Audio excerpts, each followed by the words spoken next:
संभाजीनगरमध्ये काँग्रेसच्या कार्यालयासमोर भाजपचे नेते आलेले आहेत, भाजपचे कार्यकर्ते आलेले आहेत. जोरदारबाजी घोषणाबाजी जी आहे ती केली जाते.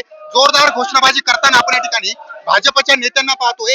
एकीकडे काँग्रेसच्या कार्यालयाच्या समोर या ठिकाणी भाजप पदाधिकारी नेते जे आहेत ते आक्रमक झालेले आहेत आणि सर्वात महत्वाचं म्हणजे या ठिकाणी घोषणाबाजी करून कुठेतरी आक्रमक स्वरूप जे आहे ते दाखवण्याचा प्रयत्न करतायत. छत्रपती संभाजीनगर मधील आपण चित्र पाहतोय. राहुल गांधींच्या विरोधामध्ये या ठिकाणी घोषणाबाजी जी आहे ती केली जाते. तर दुसरीकडे या भाजपच्या पदाधिकाऱ्यांनी काँग्रेसच्या कार्यालयासमोर ही घोषणाबाजी सुरू केलेली आहे. पोलिसांचा मोठा तगडा बंदोबस्त लावण्यात आलेला आहे. बॅरिकेटिंग जे आहे या ठिकाणी लावण्यात आलेली आहे आणि एक महत्वाचं म्हणजे या ठिकाणी राहुल गांधी यांच्या विरोधामध्ये घोषणाबाजी करतायत, तर दुसरीकडे काँग्रेसचे नेते देखील या ठिकाणी मोदींच्या विरोधामध्ये घोषणाबाजी करतायत. छत्रपती संभाजीनगर मधील आपण हे चित्र पाहतोय. त्यांना विचारूयात काय त्यांची भावना आहे, काय ते घोषणाबाजी करतायत. कारण छत्रपती संभाजीनगर मध्ये घोषणाबाजी सुरू आहे. छत्रपती संभाजीनगर मध्ये आज पंतप्रधानांच्या निवासस्थानाला पहिल्यांदा देशाच्या सर्वोच्च प्रमुखाच्या निवासस्थानाला घेराव घालण्याचं काम ही काँग्रेस करते.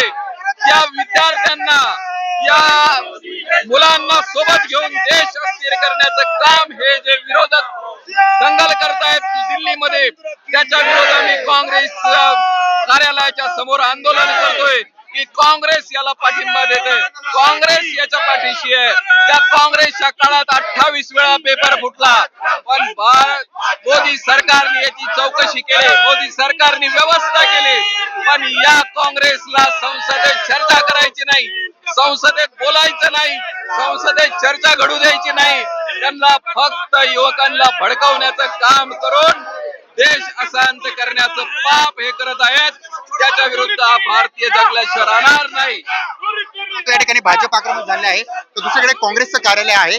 त्या कार्यालयाच्या समोर काँग्रेसचे पदाधिकारी बसलेले आहेत. त्यांची देखील घोषणाबाजी सुरू आहे आणि दुसरीकडे या ठिकाणी पोलिसांचा मोठा बंदोबस्त आहे. पोलीस बंदोबस्त तैनात करण्यात आलेला आहे. या ठिकाणी राहुल गांधीच्या समर्थनार्थ घोषणाबाजी करतात, पंतप्रधान मोदींच्या विरोधात घोषणाबाजी करतात. काय मागणी आहे तुमच्या दारामध्ये? भाजप घोषणाबाजी करते. हे बघा, जे आपले जे आहे ना, भाजपला लाज वाटत नाही, भाजपला लाज वाटत नाही. ते स्टुडंटवर लाठी चार्ज करत आहे आणि आमचं दावर येत आहे. राहुल गांधी संघर्ष करत आहे, आंदोलनकारी आम्ही आंदोलन करत आहे आणि त्यांना नाही. ही आक्रमक पावित्र्य तुमचं आहे, आंदोलन तुमच्या दारात आलंय. काय अरे ते येऊन द्या त्यांना काय आमच्या दारात इथे आहे. ते तिकडनं दूर करून राहिले. आमचे गांधी भवन इथे आहे. त्यांना कसं त्यांना द्यायला आम्ही आहे. काँग्रेसचे सगळे कार्यकर्ते आहे. लोकशाही मार्गाने त्यांना काय जबाब द्यायचा त्या द्यायला आम्ही. काय भावना आहे तुमची? आंदोलक तुमच्या दारात आलेत, भाजप आंदोलक. ही हिटलरशाही आहे, हुकुमशाही आहे. देशामध्ये अघोषित हुकुमशाही ही चालू झालेली आहे आणि त्याला प्रत्युत्तर देण्यासाठी काँग्रेस पक्ष हा सक्षम आहे.